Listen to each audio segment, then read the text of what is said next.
Joining us now to talk more about the EndSARS protests here in the studio is Mr. Timi Olagunju, who is a lawyer and policy consultant. He was also a part of today's protest. Good afternoon, and thank you for joining us on the program. Thank you for having me. So it's been a couple of days since the EndSARS protest began, and then one would have thought that after the IGP's announcement of the disbandment of SARS over the weekend, the protest would have come to an end. But why does it seem that this protest is not ending anytime soon? Well, basically, I think it goes down to the policy direction or statement of the IGP and the president. To a large extent, evidence is the end of argument, and the evidence on the streets reflects the fact that the policy statement does not seem to capture the aspirations of the protesters. And so what are the aspirations of the protesters? What do you really want? Yes, so the aspiration of the protesters, which is summarized in the EndSARS protests, is can be divided into three.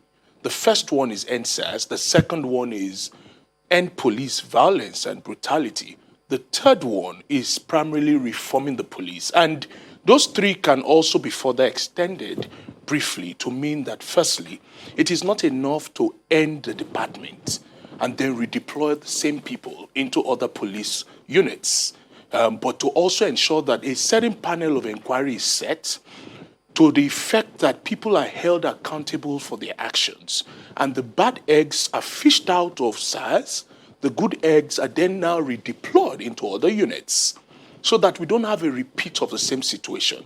The second thing is compensation for those who have lost life and limb as a result of the activities of SARS. The third thing is the fact that the police force, or the police, tailored after the Egyptian police, serves a regime approach rather than a people approach. We are saying there's a need for the police to start serving the people.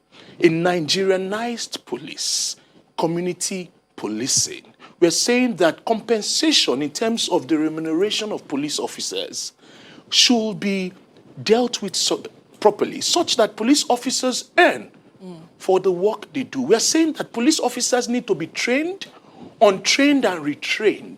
Because you see, police officers are often exposed to criminals. And because of that, they start mirroring those activities. And so retraining is important in terms of keeping them in the mindfulness and presence of empathy and service to the Nigerian people. So those are some of the core issues of concern. And we expect that the IGP and the presidency will take into cognizance these aspirations and make them a short-term policy direction. And then further reforms of the Police Act, further reforms of the Firearms Act as it is, particularly Section 7, can that start coming into place to ensure that the police serves the Nigerian people. But how long will the protest, continue for? The IGP has announced the disbandment. So why not wait to see, what will be done in the coming days? Why do we still have the process I like that you asked that question. If you look at it, history is important. He who fails to consider history is doomed to repeat same. You see that there seems to be, to a large extent, that there is a history of distrust between the leader and the led, the government and the people.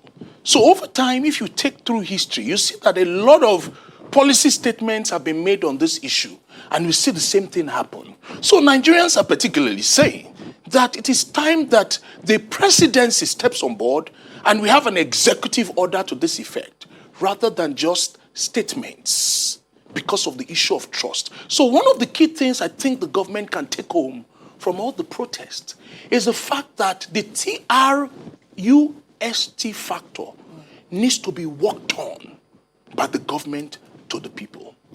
All right, we'd like to thank you, lawyer and policy consultant, Timi Olagunju. Thank you for coming on. Thank you for having me.